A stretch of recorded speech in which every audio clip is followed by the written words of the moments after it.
It's so nice to see so many new and known faces on this Zoom. Thank you for joining us for so many countries. In Europe, we have people from Europe. We have people from India, for North and South America. We have South Africa and New Zealand, people from all those places coming together to listen to Jette and to Claus. So, and this is our 9th virtual coffee for Confined Yogi. So this difficult pandemic has brought much suffering to worldwide, but also created a need for connection without border. Way back in March 2020, we saw that by January 2021, we would be free of this pandemic and be back face to face. This was not to come. Yes, we have vaccine coming and maybe more hope, yet it will still take some time for us to be back, if ever, to a pre-COVID situation. We're still dealing with some of the same issues of uncertainty, fear and loneliness, and now for a longer period of time. We're still in need to adjust our lives and expectation at this time, and maybe facing new challenges as the virus mutates. Thanks to the technology of Zoom, in this virtual coffee, we have been reaching out to senior Iyengar teachers worldwide, creating a global community of yogis interested in reflecting on our yogic practices during this time. My hope has been and still is that by hearing the different voices of our teacher, we can learn from each other, feel connected as we explore the many aspects of our yoga practice. Our guests today are Jette Berring and Claus Wittig from Denmark. Jette and Claus have been doing yoga for more than 30 years. Their first teacher were Angela Farmer, Victor van Kutten, Donna Ollerman, and Clay Suren. They met BKS Iyengar for the first time in 1996 and have since been back regularly to Pune to study with the Iyengars. In the later years, they have mostly been working with Lois Steinberg and Patricia Walden. Claus' translation of BKS Iyengar Light on Life had just been published in Danish in 2020. Claus cannot be with us in person today as he has taken a job with the National Police of Jonstrup, I'm not so sure I'm pronouncing it right, and he's sitting on their corona tracking unit. He sent us a video though that we will watch momentarily. So we have received many questions for Jette and Claus, and we will give 10 minutes before the end of our meeting together, so for anyone to ask question, to engage with Jette. So we will first listen to Claus' comments, and following the video, Jette will speak to us. So shall we just put the video on and listen to Claus, and then come back all together in this virtual. Hello, welcome. This is the coffee, and I'll be doing the talking. And the reason why that this is not a dialogue as expected, but a recording, has to do with the fact that I have taken on a new job. I was being asked whether I would become part of the Corona tracing unit under the Danish health authorities and the police. And that was a job which I accepted for 2 reasons. One of them being that since we were closed down anyway, and there's only so many online classes that you can do, it was an opportunity to make some money while we were closed down. And secondly, and in a certain way just as important, was the fact that I felt that this job opportunity would mean that I could actually act in this, in the face of this pandemic that has left many of us baffled and insecure and anxious because, you know, virus mutates all the time, and usually it's no big deal, but this one is different. Particularly now here in Denmark, we are facing the new British mutation, the cluster, which is known as 117, which is very, very potent and could mean that we are facing within the next 2-3 weeks a huge increase in people contracting COVID with that added pressure on the hospitals. And many people are very confused about COVID, that they think it's about mortality. It's not about mortality. It's about the fact that this virus spreads very, very efficiently. So this job also ties in with one of the key concepts in yoga and in Hinduism, seva, doing service.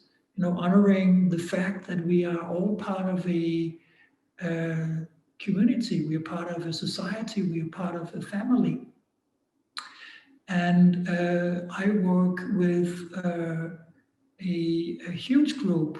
We are around 400 people, all ages, all nationalities, all walks of life, many different people, some refugees, all kind of backgrounds. And there's really a wonderful feeling that we are, we're in this together.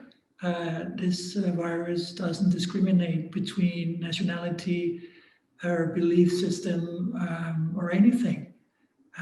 So that's why this is a recording, and I want to thank Rahel and Liz and Trish for giving me and my wife the opportunity to share our thoughts with you, and hopefully they're worth listening to. So one of the things that we have been discussing prior to this was the subject of how each one of us has been reacting and responding to the fact of being closed down and having had to maintain social distance for long periods of time.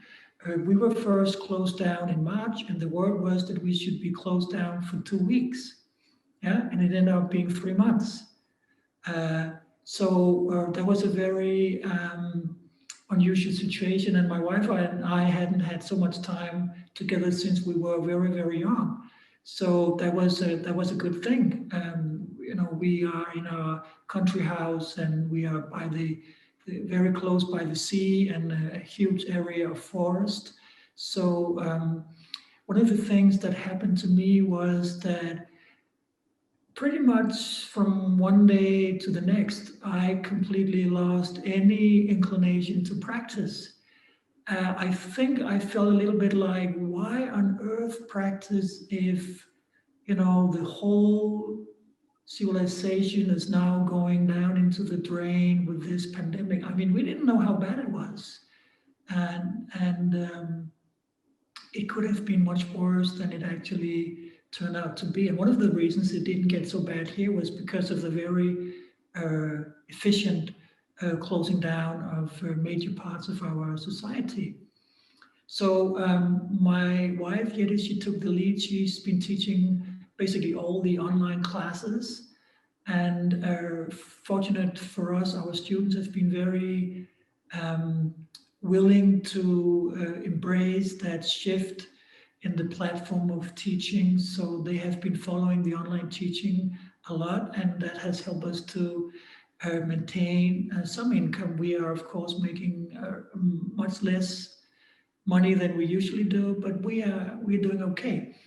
And another reason of us being okay is that we are situated in a very fortunate place of the world. We are in Denmark, we're in Scandinavia, we have a solid welfare society that are economically quite strong. So we have been given governmental aid.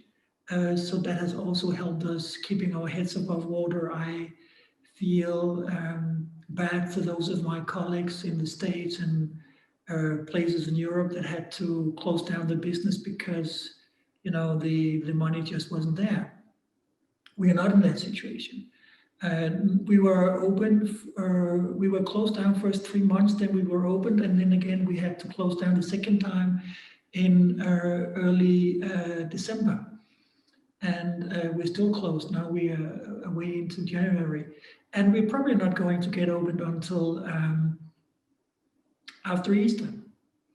Vaccinations are being done, and we'll see. But now, as I said, we're facing this new, very vile British mutation.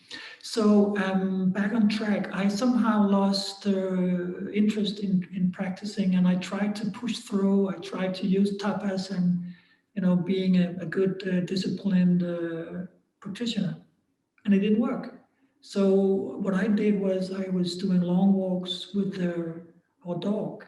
He's great company. He always has Santosh, and that's what I did, and it was very rewarding. And I thought to myself, well, I've been practicing for decades by now, so at some point one has to, it's inevitable that one is going through a crisis. So I thought I'll just wait and see. And slowly, I started practicing a little bit, and it made me realize that I'd been practicing somewhat for the wrong reasons for a long time, because I was very concerned with, pushing through to the next level of certification, and being very concerned with the outer appearance of my poses and all that. And that's really not a good reason to practice when it comes down to the essentials.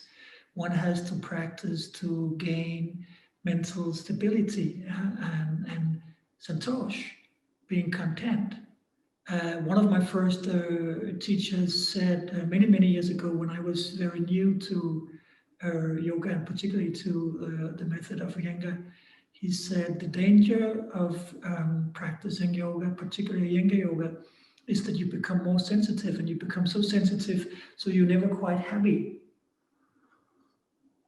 because you realize that your left big toenail is turned too much in. And there's a certain ironic truth in that we can, become obsessed with finding faults in our practice. And if we do that, we stay on the outer parts of yoga. Yeah, it's all Bahya Anga. We're never going to get to the Antara Anga. We're never going to penetrate. And as you know, Guruji was saying that integration is meditation, but you can only do that if you know that making your practice. If you know how to integrate your practice, and you have to know how to internalize your practice, which is not that easy if you keep looking at how the pose appears from the outside. So that's one thing, and we were talking about, my wife and I, different definitions of yoga. We of course all know the Yogas Chittavritti Nirodha of Patanjali, that yoga is the cessations of the fluctuations of the mind, that we have to bring the mind to a steady state. But we somehow also were very inspired by the definition, one of the definitions from the Bhagavad Gita, that goes along the lines of evenness of mind in success and failure. Indeed, equanimity of mind is yoga. Yeah? That's really what the practice is about, that the sthira is not just a physical sthira, it has to become a mental sthira, a mental stability. I remember Guruji saying it's not about emotional comfort, it's about mental stability, and that is, you can say, yeah, sure, of course, but how do you do that? That's the thing. So somehow this pandemic has refreshed my practice, and I'm practicing much less than I've done for years, but it's in a strange kind of backwards way, much more rewarding. So that's one of the things I wanted to talk about. We've also been talking about the yamas and the niyamas. Yeah, I mean, never has Saucha cleanliness been such a key point, right? We sanitize our hands, we keep distance, we clean our houses. I mean, when we had our center open between the first and the second closure, we were wiping everything down all the time. I've never washed so many floors in my life ever. I mean, we were cleaning nonstop, and that was interesting. So I think it's important that we understand when we practice that we are not sannyasins. Somehow it seems to me that sometimes, and maybe unknowingly so, some people practice like they were sannyasins. And we are householders. I think it's very important that we use our practice to understand how we honor the fact that we are part of a society, we are part of a community, and we are part of a family. And we have to use our practice so we become the best possible version of ourselves. So we can do that. I was reminded the other day about one of my heroes on the spiritual path, Ram Dass, who said that in order for any method to work for you, it has to kind of entrap you. So at a certain point, all you can see is the practice, and that's your viewpoint, your vantage point. You see everything from there. And if the practice works well enough for you, it's going to, as again, to quote Ram Dass, it's going to spit you out the other end somewhat refreshed and cleaned. And I think that's very true. We have to see how a practice, in order for it to work, is in a certain way entrapping us, and that's unavoidable. But then we have to keep working with that in an intelligent way, so we somehow are not becoming victims of our own practice, that we somehow keep a perspective as how we can keep working towards a freedom beyond the practice, where the practice is helping us and it's not just who we are and what we identify with. So I think that pretty much sums up what I have to say at this point. So I hope that resonates with you guys. So stay safe, practice well, and really use this time to think about your priorities in life. Why do you practice? And what is important for you? And what do you wish the practice to bring? Yeah?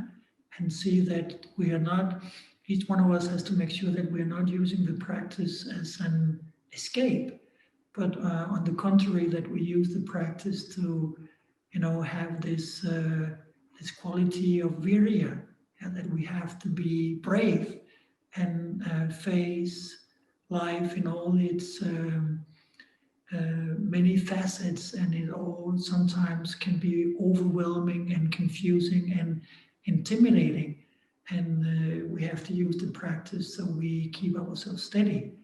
And with that, I want to thank you for giving me the opportunity to share my thoughts with you. If it has been of any use, I'm very happy. And if not, you can hope that maybe Jette has something more interesting to say. She's always worth listening to.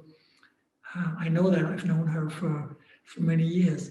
So having said that, I want to thank you all very much, and I wish you all the best, and God bless you. Stay safe, stay strong. Yeah. So all the best. Thank you very much. This was very uplifting, and this was very, very interesting. Thank you very much. You please tell Claus how wonderful his speech has been for us, and the message that he sent us is very, very powerful. So now let's turn to you, Jette, and let me ask you to introduce yourself, and also can you please reflect on your yoga teaching and practice, and has it changed during the pandemic? So you can start wherever you want. Yeah. Please, I Jette. can do that. I want to say hello. I can see some people. Carol, that I haven't seen for a very long time. Hi. Yeah, nice to see you. Yeah. Yes. I started yoga like in the early 80s, when I was very, very young. At that time, there was not so much yoga available, and not so much Iyengar yoga in this part of the country. But I just hold on to it, and a couple of years after, I met one of my first teacher, Victor van Koten, who was living in Holland at that time, and I was, after first class, I knew this is my life. I'm going to do Iyengar yoga the rest of my life. So I was really happy, and basically it was such a big imprint of me. My first Iyengar yoga class, I can still remember the class, and I was just thinking that you have to be very special to be able to have that kind of practice. And now I know it's the teaching of Guruji that makes it so. It's something that is available for all of us, that we follow this method and we get a good, safe practice that can help us overcoming obstacles in our life. Shortly after, I took the education that was not an Iyengar yoga education first, because it was not available. But there was a association where there was a group of teachers in that association who practice Iyengar yoga. And so I joined that group and took my first education as Hatha yoga teacher, or what you would call it. And shortly after that, I met Claus, and to be with me, he had to do yoga, because I was doing yoga all the time and teaching all the time. So he started doing yoga, and then we went with the Iyengar yoga system and got certified and traveled to India and changed out the name of the school to BKS Iyengar Yoga Center Copenhagen, and been working together, practicing together for all these years. And so that's the background of me. Yes. So I would say that it came as a completely surprise to me that we were shut down. First, I thought it would not come to Denmark. We are not used to this kind of things in Denmark. It's a small country, and it's completely safe, and so I thought this would not come to Denmark. So I was quite shocked when we were closed down. It was already when I think there were very few people sick, but they have been talking to people in Italy, and they have advised the government, close down now. So our government very early on closed down, and we were all sent home. So I was in completely, it took me completely by surprise. And we just went up to our house at the coast, where we have been mostly since March. And that was the 12th of March. And the 15th of March, I started on Facebook with live stream classes, and I teach every day 10 o'clock live stream classes, and never done that before, and it was completely unprofessional, and the sound was bad, the picture was bad, and I even think that I was teaching a whole class where I was horizontal without knowing that. So I make a lot of mistakes, but I kept connected to the students, and somehow I find that was important, that we created some stability in our lives. So I was creating that stability in the life, that every day 10 o'clock I was teaching yoga for my students. I didn't make it really public. I made a closed Facebook group that was only for the students from the center. Because I thought that everybody need to stay connected with somebody they knew, familiar. If somebody want to come into the group, they had to send me a mail. If I didn't know them, I have to know a little bit about them, because I thought I was sitting and teaching, and I wanted to know who I was teaching, who was in front of me, because it was weird to me just to teach. And I normally have a strong a connection with my students, and here I was little cut out of that connection. One of the first thing that came to me was first time I was in Pune. Some of the teaching, it was very, very clear to me, and I just all the time heard Guruji saying, what are we gaining and what are we losing? So I thought I was very much focus on what can I gain from this instead of focus on what I was losing. So I was actually, my husband Claus was mentioning it. This is the first time we have spent so much time together since we were really young. So I saw that as an opportunity to that we had time together. And also, it was really nice also, our daughters was part-time without us at the country house, and they were part-time staying in our Copenhagen apartment. But also it was like we came very much together as a family, and without being in a rush, we had so much quality time together, and it was so nice to be together as a family, and we were actually basically not seeing anybody because we were not having anybody over. If we had somebody over, we were only sitting outside in the garden with that group in a separate place, and our family in a place. We tried to be very, very careful. So we gain this, that we have so much family time together. And I actually was having, it's almost like, I was thinking this can be like a retreat. Like people go on a retreat, and this can be a retreat for me. That of course I teach, I can practice yoga, and I enjoy very much to have so much time for my practice. And my husband, he was taking the lead in cooking.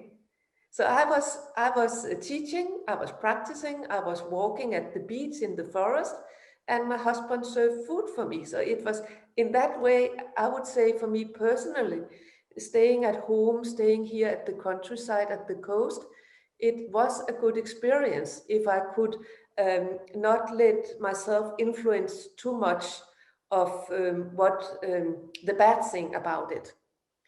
So my main thing was every time I was teaching, I was again hearing Guruji's word and also Gita's word, that no matter what, lift the chest. So I was actually teaching very basic classes because I thought that people who had an advanced practice, they probably know to take care of themselves. So in one way, I was teaching for people who need to have more support. So I was trying to give a very basic class, and was trying to that the most of the class was focused on really to keep the chest lifted, to help people overcome if other people was maybe sitting alone in the apartment with not socializing, where I had my family around me and my husband that I enjoy spending time with. And I thought it must be very difficult for the group who is alone in the apartment and don't have same access to nature as I had. So I was thinking this is the group I was teaching for. So that was one of my thing that I was hearing Guruji saying this, no matter what, lift the chest. And what are we gaining and what are we losing? And I would also say that I was also thinking, I was in a point where I could panic a little bit the first day or so. And then I was thinking, okay, I've been practicing yoga more than 35 years. Basically, this is a lot of learning to deal with obstacles. So I thought, if I cannot deal with these obstacles here, then it's not good. So I just say, okay, I just have to deal with the obstacle. I have to find a place in myself where I feel good, where I can be joyful, where I can have contentment. And I have also to because students were starting to get anxiety and wrote to me, what should we do? Can you teach us? What will you do? Can you help us? And so on.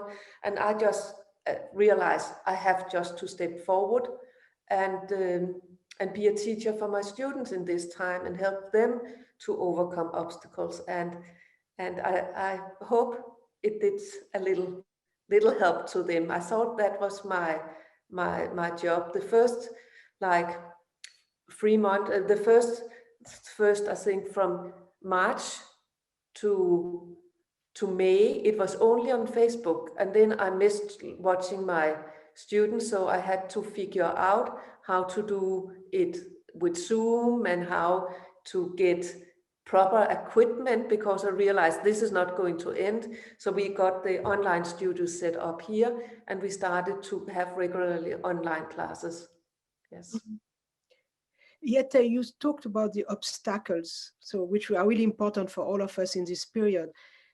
Are there certain obstacles that you use different approaches to work with, or did you in your teaching decide that these obstacles and this particular obstacle, like the 9 and Taya, are we going to work differently for this, or did you have Yeah, I was actually mostly using this to have a very simple practice.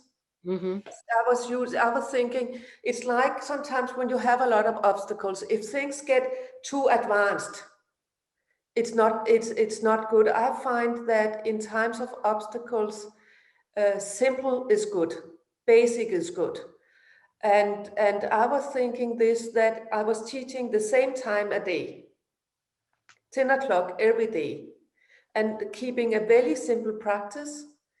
And also when if I did something, if it focus on calming poses.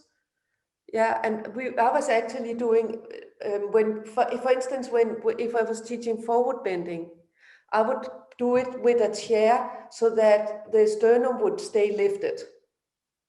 Yeah, so it would be very simple, something that would not necessarily be a big challenge for the students.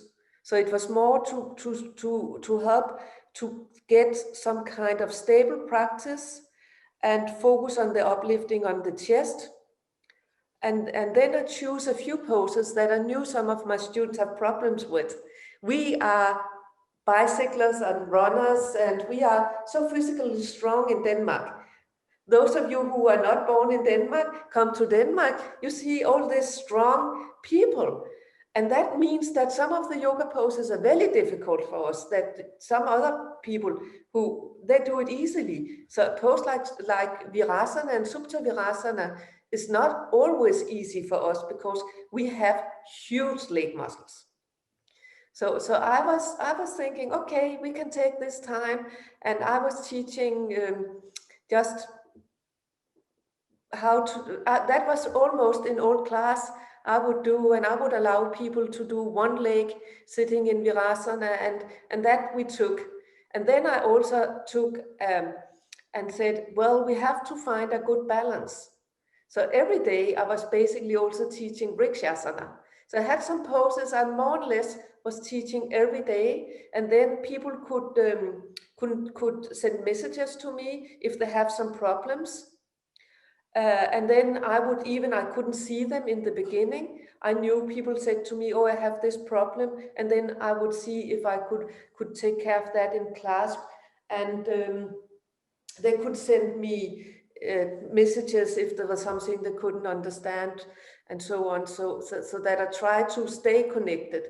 That was also why I thought that, I actually thought it was not time for me to, I've had this, I wanted it to be with people I knew. Yeah. And it was also that if people were students of others, I would say that I think it was very important that they stay connected to their own teacher and also supported their own teacher, because if you don't support your own teacher that have learned you to practice yoga, that you have been with, who have introduced you to yoga, if you don't continue to support those teachers who have been there for you in the beginning of your practice, then they would not be there for you when all this is over. Yeah. So of course, I think it's very tempting that you can go everywhere. and you can take classes with all the great teacher in the whole world today. But it's very, very important that you stay connected to the teacher who knows you personally. I have students that I have been teaching for 30 years, you know, and we have a connection.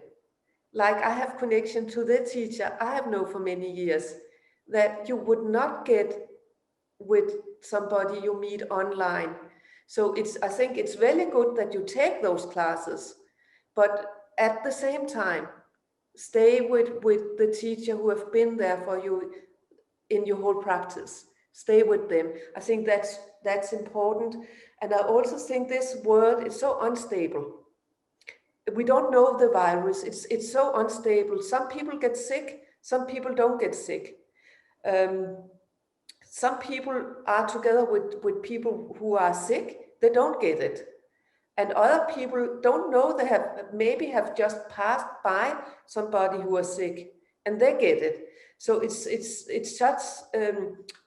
just fluctuating all over. So I was thinking both with my own practice and my teaching that the most important this time was stability. Stay home, stay with the people you know, get stable, get a stable practice. And then I find that was really helpful for me. Opposite to Claus, I was just enjoying so much my practice and to have really good time for it. And also that because I think sometimes when you are running a yoga studio and you are teaching and you travel to teach, you travel to study, then in one way you always feel you are in a hurry to get time for your own time. So one part of my practice I was enjoying really much that was I was doing every day, I was taking a bath with Ayurvedic oils. So that I became a part of my self-care and practice. And that I would not have time to in my daily life before all this came. So I tried to put something in that gave me a lot of joy. Mm-hmm. Yeah. And I tried to be, when I was teaching online, I had a very big focus on trying to be joyful in my teaching, because I think we need a lot of joy in this time. We need to connect with the inner joy inside ourselves, because we cannot do anything compared to, be careful, with everything that is happening around us. So, but we can do something with how we feel inside, be nice to other people. Yeah. So this was my thought about it. Yeah. So Jette, you mentioned and Claus mentioned as well your particular situation in Scandinavia, a particular situation in your country where there is a support system Yeah, for we have a very, very good support that. system. Could So you probably also know that we are famous for paying high taxes. we do too. But I'm so happy to pay my taxes. Everybody is happy to pay the taxes. For the first when we were closed down, I thought, wow, what is going to happen? Are we going to go bankrupt? What is going to happen about this? But they make a system where if you had a small business, they would pay all your expenses. So that you send in, you have an accountant to look in your books, and then they send in what your expenses was for rent, for heat, for everything. And we got this money refunded the 3 months we were closed down. And then on top of this, we got, I think what is might be around $4,000. On top of this, I got that a month and Claus got that a month, so that we could pay our personal things as well. So for the house and food and so on. So in that sense that we were completely secure, and this was for all people with small businesses. it was not only yoga schools, but it was hairdressers, it was everybody who got that. So of course it's for some people. I mean, we didn't have a lot of things to use money on, so this was fine for us. We was doing really well. Yeah. Mhm. Mhm. So this is, I know this is probably not possible in all countries, but I think that we were really happy about this system. Yeah. Of course, of course. So this is really important for us to understand, I think, in all other countries, the structure of our government and the structure of where we are influence the way you were practicing, influence the way you were able to stay stable and simple. For people in other countries and in other circumstances, the anxiety that this has taken might require another approach to the Yes. way we do yoga. Well, not that I know, but I'm bringing that up. And the question also of surrendering, what is allowing the process to be, how in different circumstances. So I don't Yeah. know if you want to say I something. can't imagine how it must be if you don't have access to healthcare. It's like this in Denmark. Everybody who was sick has access to proper care. They were access to intensive care, and they say that, I think that less people who went into less people who was very sick died in Denmark. And I think it's like, I think each patient who is very sick maybe need 4 caretakers a day. And everybody, because we were closed down, so it was actually not that many people got sick. We closed down in time, so that there was space for everybody to get good hospital care, and it's free for everybody, and the vaccine is free for everybody.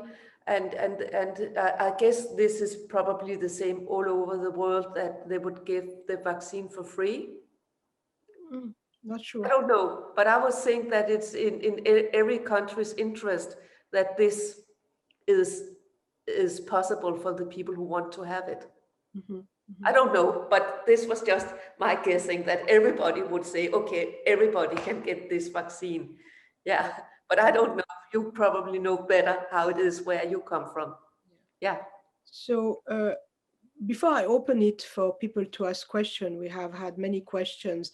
I'd like to ask you if you have anything you want to tell us more about your situation and about how yoga has helped you during this pandemic and continue to help you, because we don't know where we're going, right? It's still Yeah, yeah, I can say that. I can say that, first of all, I would say living in Scandinavia, living in Denmark, I think that is a big part of it, the way our society is, that of course I have been worried, especially about my parents who are they are 87, and the other little elderly people in my family, that of course we have not been able to meet as often, because we have to take very much care of them.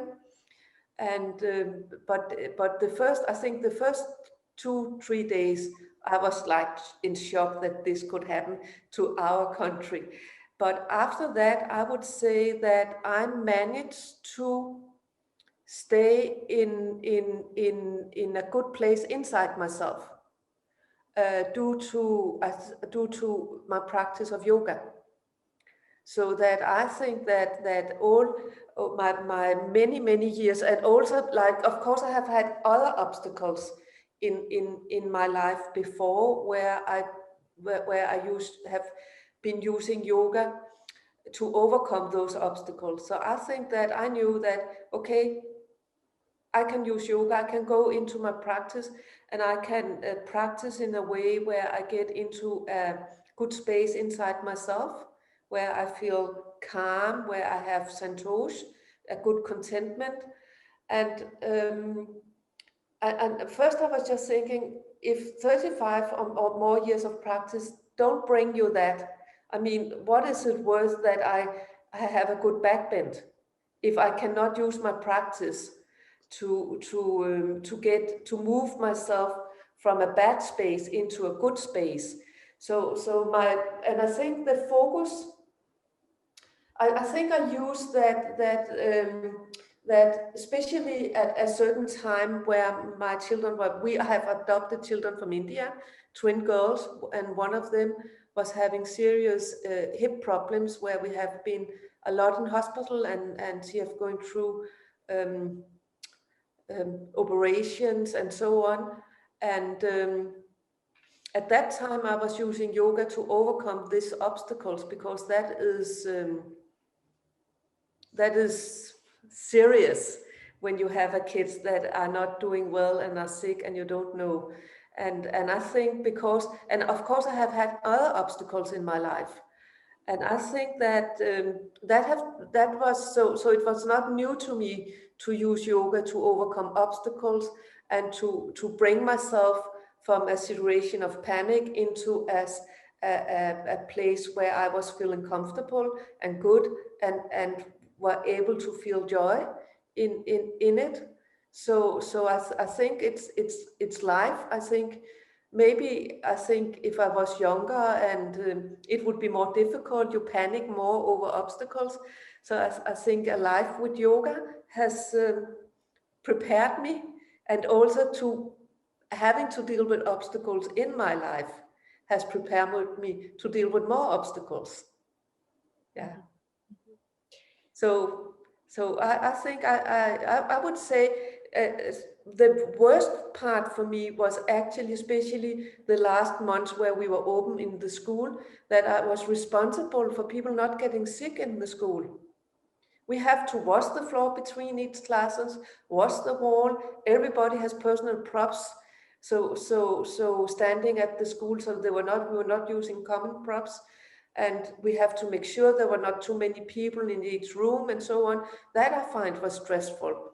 So for me, it was a little relief when they closed down, because we could see that the number of sick people was getting up again. And I was feeling responsible for that people didn't get sick at the school. And I mean, it's a little bit weird that you don't want it, but you can cause harm to other people, because if you don't know you are sick, or if you don't make sure that every people have the same, hold the distance when they are changing in the changing area and so on, because we had marked where people could be in the school, so that we have marked so everybody has distance. But it was difficult in the changing area, and when people were coming and going, that I find was the most stressful one. And I was relieved that when we were closed down, because it's much more safe to teach online. Yeah, so that was a relief for me. Even I missed to meet the people in person, but we know the vaccine is there.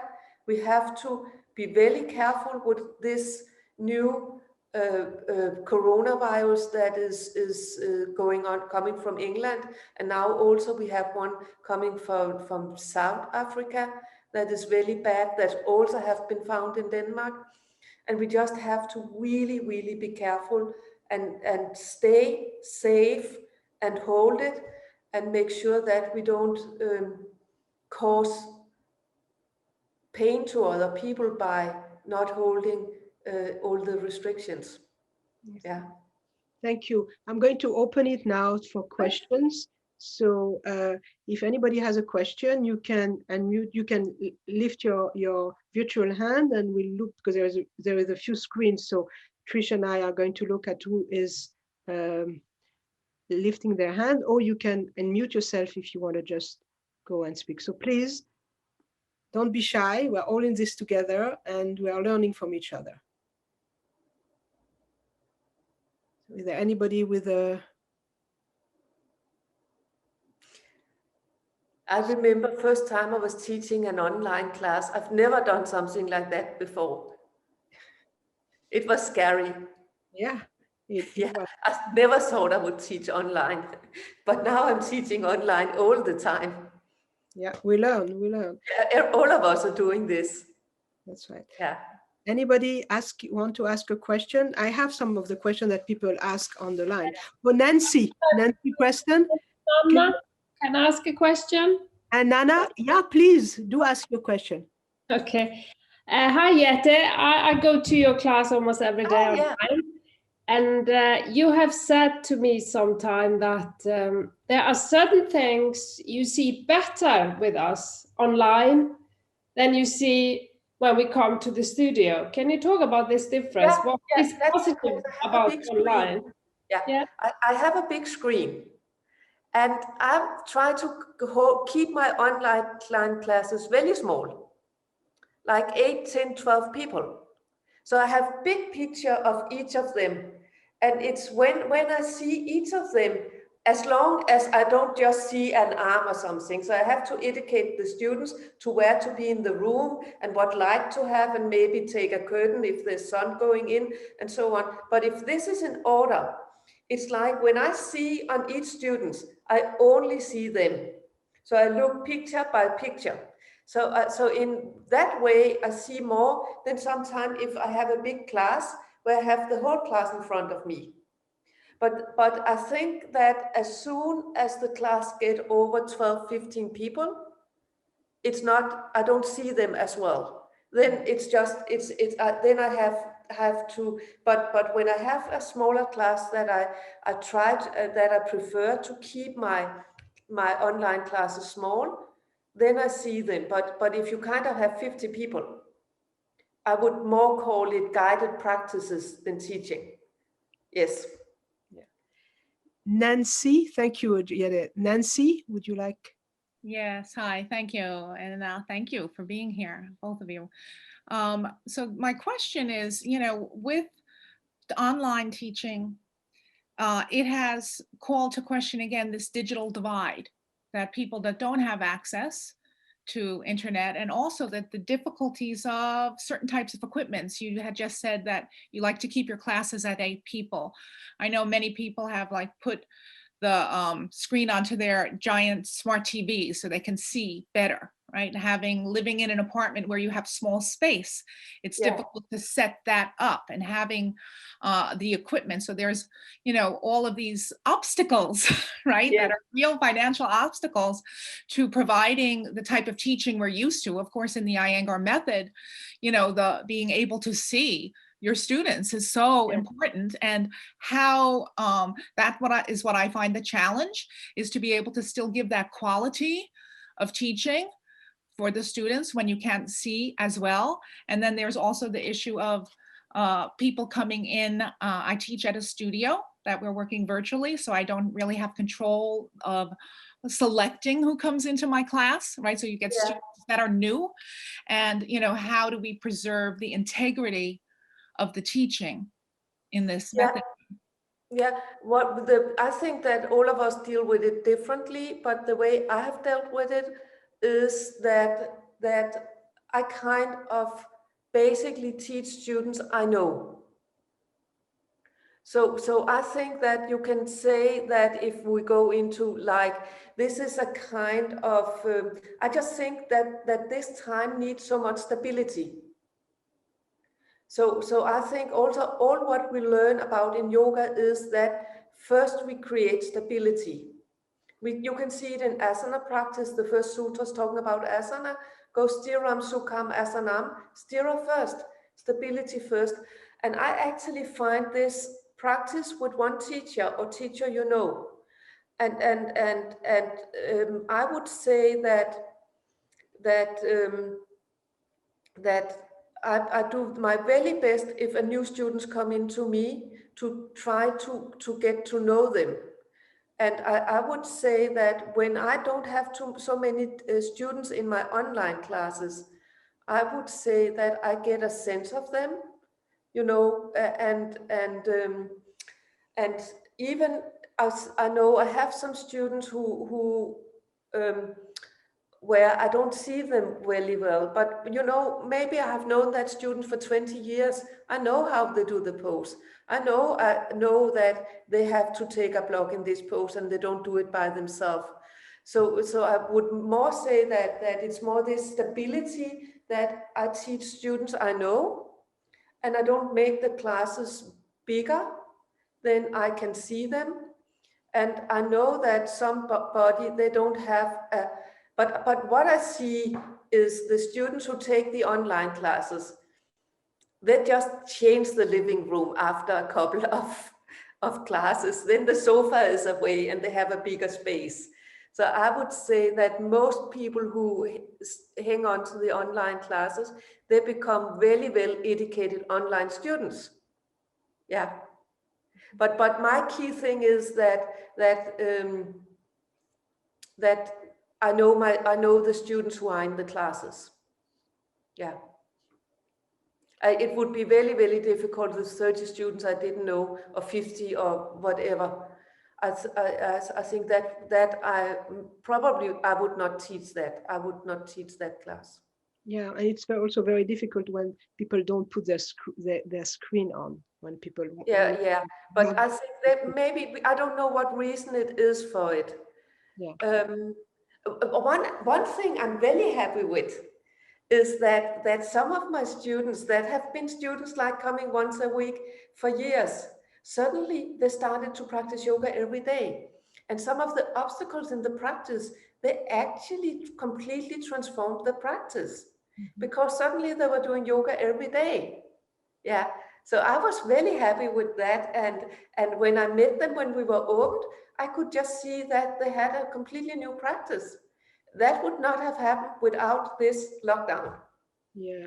So this is again, I hear Guruji saying, what are we gaining? Some people were actually getting a home practice for the first time. Yeah. Mm-hmm. So we have another few minutes before we end, and I'd like to see if there is other questions. If somebody wants to ask a questions, you see, Trish, do you see, Liz, do you see people wanting I'm to? scrolling through the screens here. I'm looking for hands. Feel free to unmute too, or type it in the chat box if we don't see you right away. Yeah, please just unmute yourself and ask. Hi, I have a question. My name's Monica. I'm from the United States, and I was wondering if you had studied with Donna Hollerman. Yes, I've studied with Donna Hollerman. That's really interesting. She was one of my first teachers. I was a little scared of her in the beginning. Once, one of my very first classes with her, we were doing Paschimottanasana, Supta Virasana alternated. And she timed the time up, and we ended in 20 minutes Paschimottanasana. And then she said, don't fiddle. But yes, I practiced with her. Yes. And yeah, she was great of giving you stability, great of giving you a good discipline. Yeah. Yeah, thank you. She was a teacher of one of the teachers that I have studied with for a long time. Yeah. Yeah. I studied a lot with Donna Hollerman. We had Donna Hollerman, we had Victor von Koten, we had Angela Farmer. Those teachers, there was the teacher we have access to where here in Denmark in the beginning. So that was the teacher I was studying with. Yeah. But later on, there were so many great, now teachers are traveling all over, but in the beginning, I was lucky if I could have like 2 weekend workshops a year, because there were not so many teachers. But the thing was then, what you did in that workshop, you practice it for a very, very long time. Where I find a little bit today that sometimes you get overloaded with teaching. So that you go from workshop to workshop, so you get overloaded and you don't have time to practice what you have learned. You don't have time to make it your own and see what is this doing in my practice. Yeah. And this was actually one of the things I like with practice during the lockdown, is that it was kind of, you had so much time to practice that all the uneaten stuff inside you, you could have time to practice that. Yeah. Thank you. Anybody else before we close the last few minutes? Okay, so I think we are, anybody wants to ask a question, I think we are done. And I want to thank you, Jette and Claus, for the very uplifting and enlightening talk. And I am really, from the bottom of my heart, this was really wonderful to have you talk to us. And I also want to thank the Iyengar Association of New England and Artemis Yoga for the support of this virtual coffee. We need a strong community to be able to create in this world. And it's also a time for us to remind ourselves that we are all interconnected. And it is in our interconnection that we see on this screen and we see all over that our creativity and healing can flourish. So I'm really thankful for all of you to come, and thank you for all of us to be together in this. And stay tuned for the next virtual coffee. We'll have more, and we'll send you. And when we have the detailed set, we'll send an announcement. So again, Jette, this was wonderful. I really thank you very much, and thank you everybody for coming. It's so nice that we can be together. Exactly. Yeah. That's the Zoom. That yes, we need the stability of one teacher, but we also need that interconnectedness of all of us together. So thank you very much. And also, I think maybe this would also be after Corona, because this gives us things that we can be together, even we are so far apart. So we can be together. That would be wonderful. Like this is wonderful. I would like to say thank you to everyone. And I think it's so nice, especially to see faces of people I haven't seen for a very long time. Maybe we can meet in the future. Also not online. Okay. I hope to come and visit you in Denmark, and I hope many people will come and study with you. Thank you very much. Thank you. Thank you, and thank you so much for organizing it. Yeah. Thank you, Jette. Thank you to Claus as well. Things happen. So good to see you. Bye. Bye.